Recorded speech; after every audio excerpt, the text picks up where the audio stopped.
Western Kenya. All tribes are inclusive, the Tesos, the Sabot, and even Kikuyus and Luos, if you are in this community or this Western. We are going to work as a team. We are looking for the unity that disappeared since independence, and I'm sure this caucus is going to bring up our unit. The Western Caucus unit is going to avail itself with this caucus. We are not fighting the government. In fact, this caucus is the one that will approach all the issues with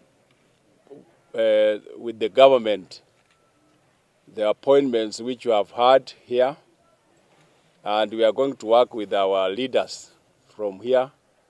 That is the Speaker, the Prime Secretary, and others. We need to be recognized. We are a big community, and we don't want to work or to want to go somewhere without this caucus knowing.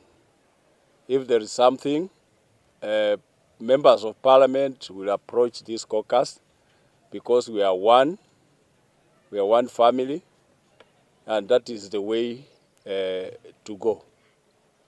So the members of the Fourth Estate should take note. Today we have been many. Some came in the morning and left because of time.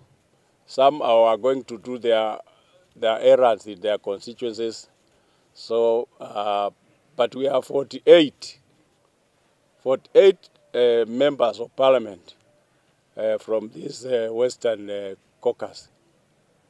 And today, those who appeared today are 27. You can see even Kina Majimbo Karasinga and others were there in the morning, but they had some issues to attend to. So it's a big number that appeared. But we needed all of us, the 47, to come. But because of Christmas and other issues, we've put our next meeting in January in Busia County. And we are going to be rotating. We are about 6 counties, if we include Nairobi team.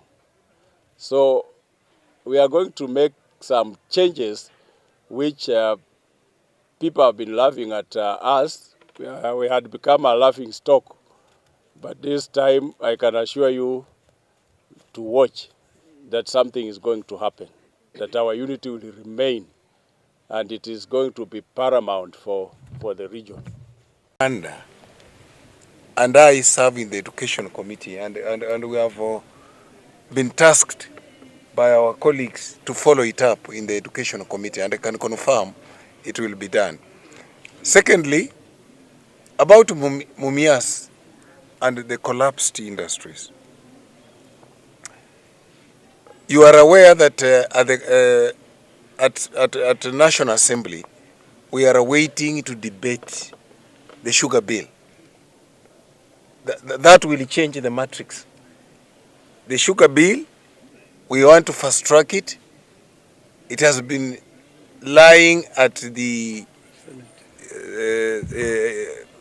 government printer. It was republished. And therefore, once we deal with that, it will help us mark out. I also want to say something about specifically Mumias. It is true there's a new investor in Mumias. And please, I invite the media. Watch a propaganda wanasiasa. Go to Mumias. See what is happening in Mumias. I mean, what would be the 200 tractors for if the investor is not engaging with the farmers? What will he do with the 200 tractors? What are they for? Whom are they plowing for? If he's not engaging farmers, where is he getting cane if it is not engaging farmers? I mean, you have had the MP of Mumias East, Honorable Peter Salasia, speak on this issue when he was even in the factory with farmers. And the farmers were saying they have never been paid as fast as they are being paid by the new investor. All we are saying, let us stop propaganda against the new investor. And we know where it is coming from. The people who had been going to court, they are known. They are known. The people who had put their cases to stop this investor. Please let us support the investor. He's crashing. You have seen Mumias sugar in the supermarket. Farmers are not complaining that they have not been paid. He's paying farmers. Let us support him to revive the industry. About cotton engineers, Busia, part of Bungoma, they already have a plan. The county governments have a plan. We want to tap into that plan. All we are saying, the way we are putting money in coffee in Central Kenya, Yes. in tea, in Rift Valley, we want to put money in engineers, put money in sugar. Tuache siasa mingi. Ikifika huku kwetu, tunaanza kusema plani, nini. Kwani coffee hakuna, waulizi hiyo plan? Tea waulizi hiyo plan? Hata miraa kitu inamea tu peke yake. Mnaweka pesa to improve miraa. Moi DB Primary School has been one of our best performing primary schools. And out of usually from 2017, out of the usually top 100 students, 100 pupils from Bungoma South, usually 70 come from Moi DB. This time round, none of that is happening. We have looked at analyzed the results from 2017 up to now, looked even at the pre-mocks, looked at even all those examinations prior to sitting of the main examination. And actually those are not reflective of the results of Moi Primary at all. All those students, the top pupils at Moi Primary, were of course in competition with these other students from these other schools. And all along, even the top student who emerged the top pupil in the country, the pupil at Moi Primary School was beating that particular pupil. It could not happen. It has never happened that Moi Primary School could have 365 as the topmost student. That is not possible. And we have called upon the Ministry of Education to dig deeper into those particular results, because those are not the results of Moi Primary School at all. We have had a discussion with parents, we have had a discussion with teachers, we have had a discussion with the pupils.